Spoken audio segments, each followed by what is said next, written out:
Good day and welcome back to Ecocentric.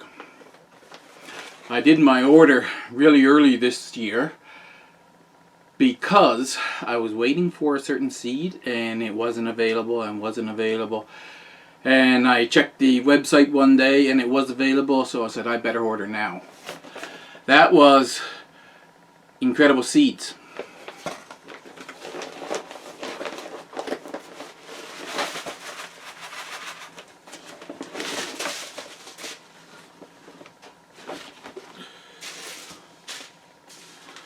I'll put the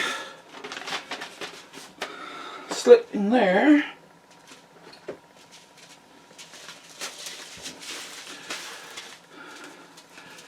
Incredible Seeds. Let's organize them out first by type. So this is from West Coast Seeds, and we'll put them out according to type before we start talking about them.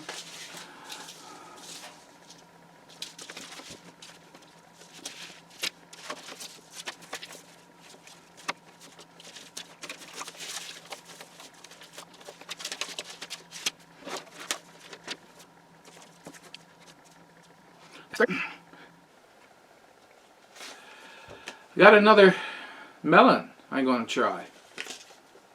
Minnesota Midget. 70 days to maturity. A super fruity melon from the 1940s. This orange flesh melon averages 4 to 5 inch fruit, growing on highly productive 4-foot vines. Makes the Minnesota Midget ideal melon for smaller spaces. Delicious. Of course, space I'm not worried about, but the time. So on a 4-foot vine, that means the vine will be full grown earlier than if I was using the one of the longer ones, like the pumpkins I have. They grow 10-foot vines and they're growing pretty much the whole season, but this one will be finished and get fruit earlier, I think. And I'm also going to try again this year. I already have the seed. Baby Pan. No, that's the pumpkin. Sugar Baby. Sugar Baby watermelon. Cilantro. That's one of the herbs that I don't have. And I think it will grow very well. 45 days for leaves. The entire plant is edible. The leaves are called cilantro and the seeds coriander. Cilantro leaves are delicious and add a unique taste to any dish. Calypso cilantro lasts about 3 weeks longer in leaf stage before bolting. So that you take your average cilantro variety, then this variety is said to last 3 weeks longer before it will bolt to seed. It says direct sow when temperatures are 15 C. So this 45 days on here, that's from seed. I don't think I'll be able to direct sow it though, because our soil temperature remains fairly low year round. It'll be better for me to plant it in a cup that I can easily remove it from and transplant it without its roots being disturbed. That being said, I could start them outside in just like a little mini greenhouse thing.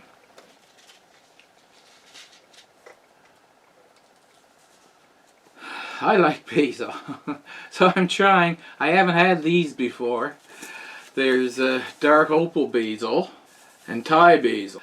So I'm going to try to see if I can get these to grow. The other ones, they were just too weak for my conditions.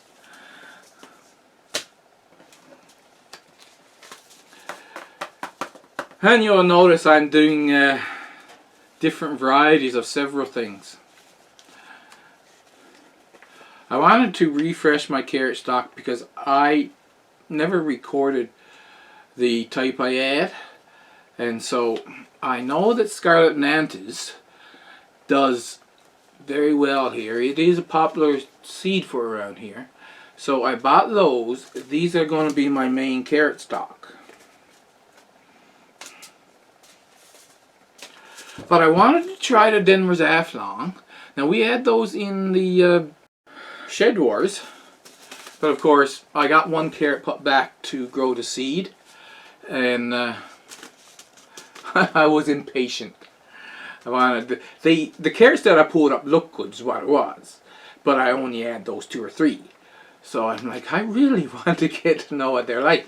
So that's how I ended up with these. And this one, Littlefinger,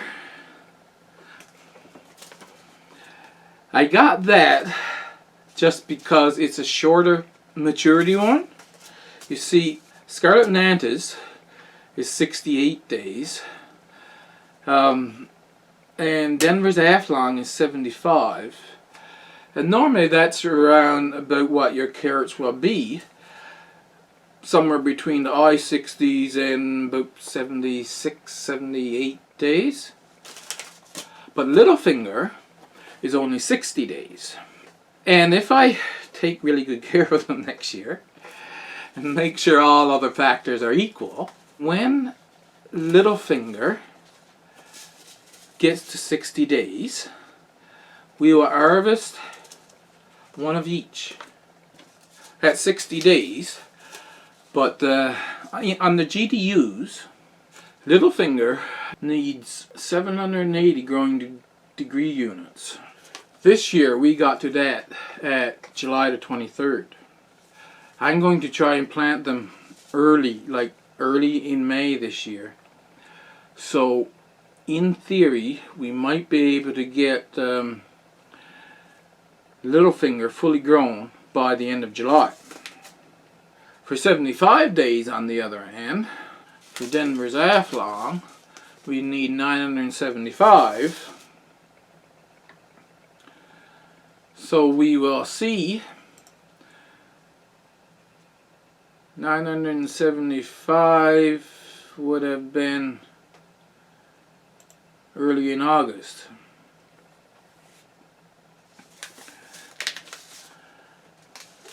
We will see if these grow according to day length or growing degree units, and what is the difference in final growth between all 3 of them.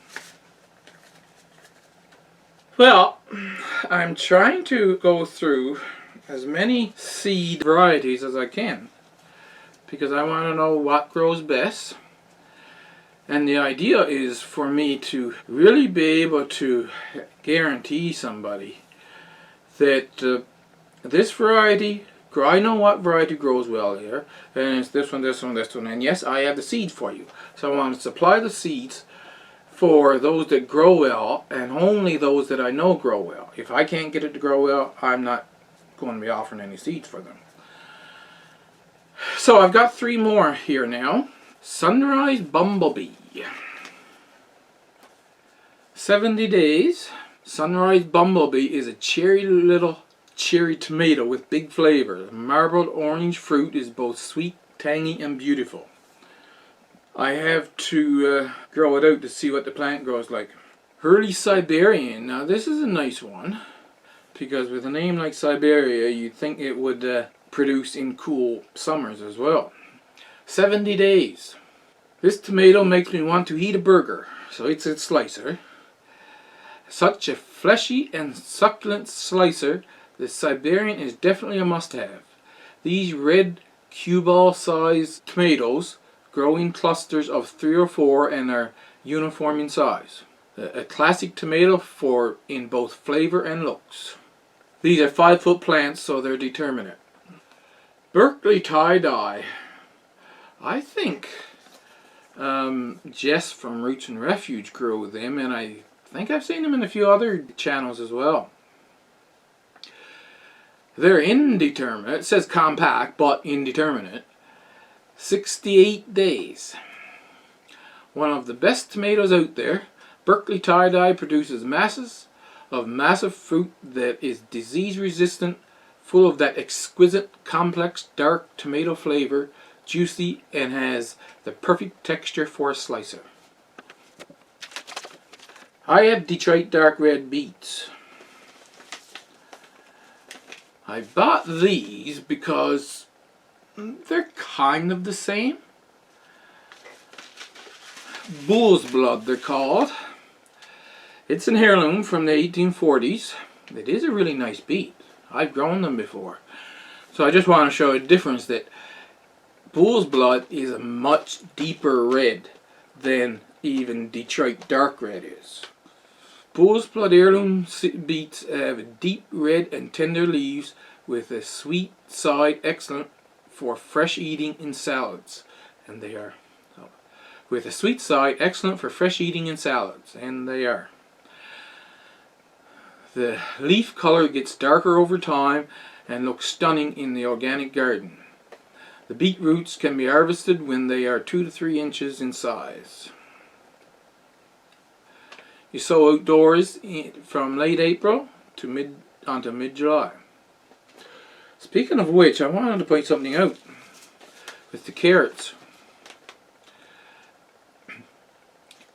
Growing carrots timing. Sow outdoors every 3 weeks, starting when the ground can be worked. It says every 3 weeks because it takes up to 3 weeks for carrot seeds to germinate. So you sow them. If they haven't germinated in 3 weeks, then sow them again. As soon as the ground can be worked. So when I put out my onions, I can plant my carrots. I was talking to a local farmer about this, and the risk when you plant your carrots early is the carrot rust fly. So that farmer waited up until June to plant his carrots, and I planted mine last of May.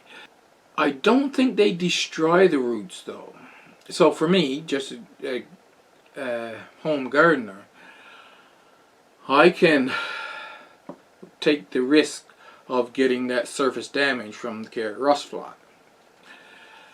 So we will see next year if carrot rust fly is an actual risk around here. So that was bull's blood beets. Chicago beets, if you recognize the name, that's the ones that have the ring of red, ring of white, ring of red, ring of white all the way in. These are wonderful sweet heirlooms. They're from 1840, 65 days. Wonderful sweet heirloom seeds that are fun to grow and have been long sought after by organic gardeners for their striking colors. They're about 2 inches in diameter, and when sliced open reveal bright rings alternating pink and white. So on the picture that I seen online it was red and white, but there it's saying pink and white. And Cylindria is a 60 days beet. It's an heirloom from the 1880s. They are long cylindrical beets, so they grow like this long, but they'll only be like 1 inch across. And so what these were developed for, if you're canning and you want all perfectly round pickled beets, then you'll grow something like this, and you just pick them when they're the right size around, just slice them just like a carrot. Very productive, sweet and tender.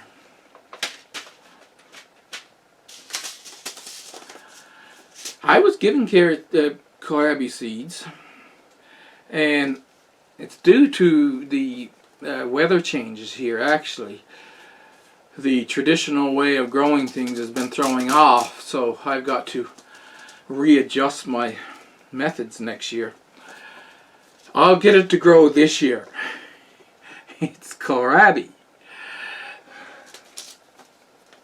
This is purple Vienna. The other one was white Vienna. So when this one grows, it'll have a purple skin, and the stalks of its leaves are purple, whereas the other one, it was just all green until you cut them open and they're white inside.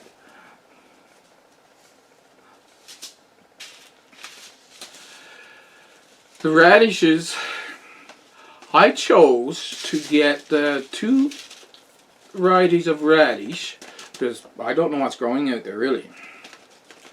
I just know it's radish seeds that reseeds itself every year and doesn't give me any bulbs. I am going to try to set these the same time I set my carrots next year and see if I get any bulbs. I know I like Cherry Bell, so I bought Cherry Bell.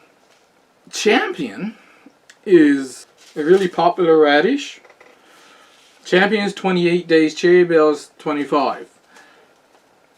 I don't know what Champion is like. If it gives me any bulbs, we'll find out.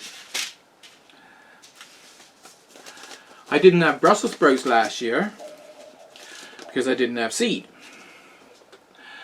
Long Island is the most popular one around here.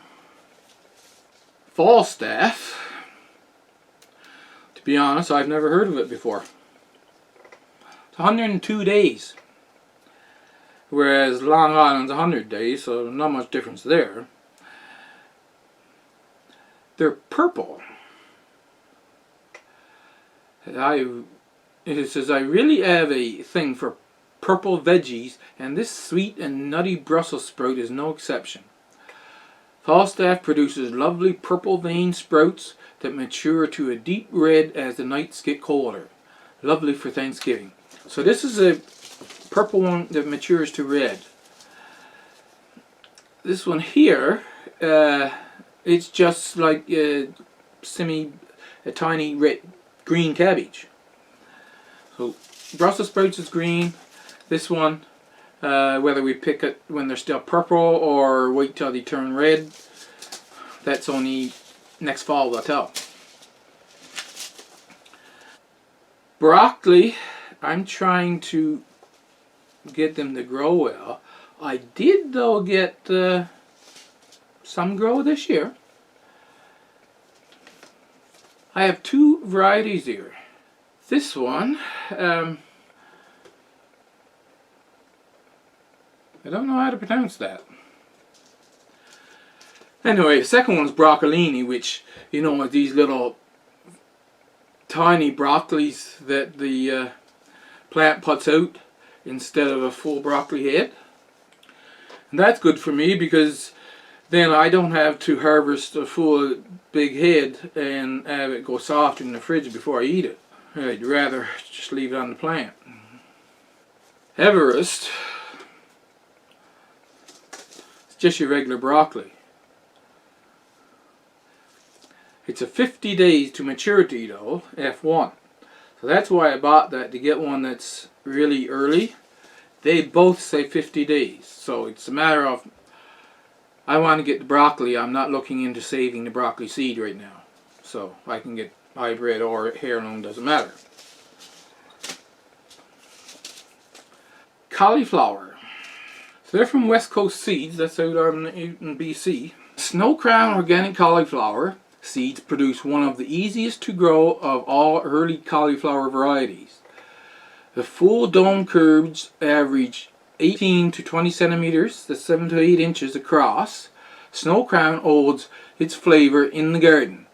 It develops a soft pink blush in the heat of the summer, but keeps its flavor. And that was the problem I was having with the white ones, was that before they got to the proper size, the heat, and they would lose their flavor and they go brown. But this one develops a soft pink blush in the heat of summer.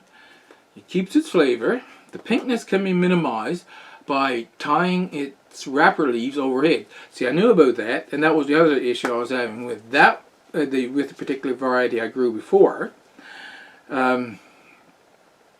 It didn't have very good wrapper leaves that I could tie over the top.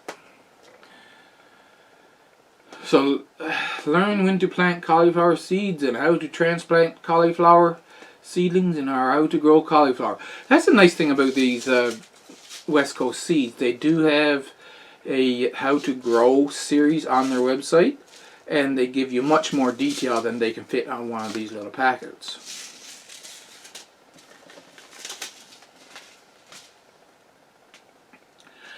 Pumpkins. Here's an exciting thing. Most of your pumpkins, and this is Dills Atlantic Giant, they give you a seed that looks like this. If I were to squeeze this end,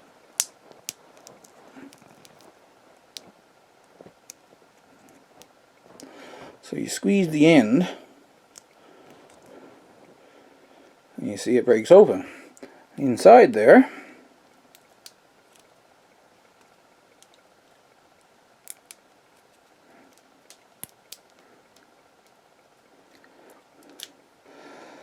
you have the pumpkin seed that you're going to heat, and this is the what they call the hull. So both of these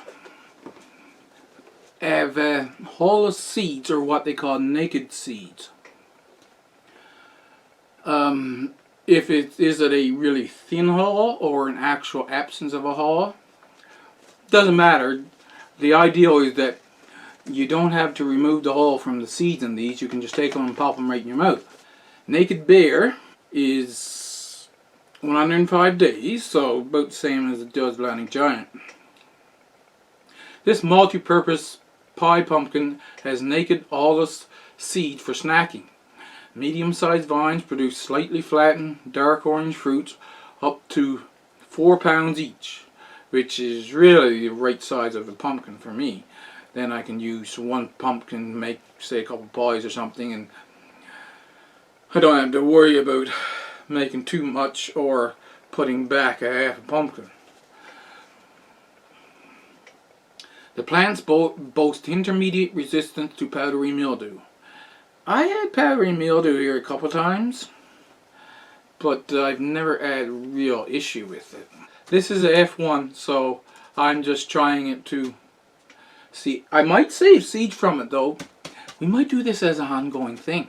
If we do get either one of these, a fully mature plant, we will see what F2 and F3 and so on is like, so long as they're acceptable fruit. Neon. These beautifully shaped bright orange pumpkins have strong dark green handles and make perfect jack-o'-lanterns. The plant is a semi-bush form. That is actually nice, as I said about what was it, the Minnesota Midget. The semi-bush form for both constraints, like if you wanted to grow them on a patio planter or something, or constraint in time. You got a short season. The semi-bush one seems to do better. It takes up less space in the garden. Fruits mature at 3.6 to 4 kilograms. That's 8 to 10 pounds. This is 110 days. And I just thought of something. I said, why don't I just open up these? Because, as I said, they're naked seeds, and show you what they're like. Maybe I was wrong. This one's got a hole on them. Let's go with the Naked Bear. Aha! So that's Hull, Dills Atlantic Giant. And that's your naked seed from Naked Bear. Neon is not hullless. So to be honest, I don't know why I thought that one. Maybe just to try. So the hull seeds for pumpkins I was really excited about. And this is another one that I'm really excited about. Solanum, garden huckleberry, and golden pearls. You might have heard of huckleberry. It is a perennial shrub that grows these deep blue berries. This is no relation to that plant. The berries look similar. Solanum is the same family that tomatoes, potatoes, and eggplant are in. It's the nightshade family. Garden huckleberry is a fruit for cooking and sweetening with a flavor reminiscent of blueberries. These work well in pies and preserves, but require the same sort of help that rhubarb does. So when I read that, I looked up online, looked a little further, and I'm like, what are they talking about? You know, the rhubarb has that really tart flavor, so you usually add more sugar to if you're just making rhubarb jam. you would add more sugar. We often do rhubarb and strawberry, and the mildness of the strawberry tones down the rhubarb.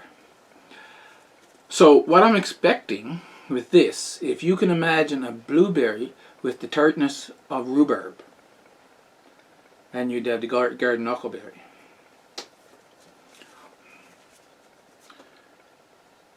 That we shall find out in the fall. Golden pearls. It's the same kind of idea, but this is a golden berry, and like a lot of other plants, the lighter they are, the sweeter they are. These are basically just garden candy. You go out and pick one off and pop it in your mouth. It's very new to the West, so that's to North America. This plant has been grown for centuries in Africa for its sweet golden berries. This plant grows well in containers and begins producing early in the season, right into autumn, if kept picked. Height goes to 90 centimeters, 36 inches. At the garden huckleberry is only 24 inches. Now, it says it's an annual. They say tomatoes is annual too. I'm going to plant at least one of each of these in a container, and I'm going to bring it into the sunroom come fall. See what happens. Or the garden huckleberry, it's only 2 feet tall, 24 inches, so I might be able to put that one in the bay window in the dining room.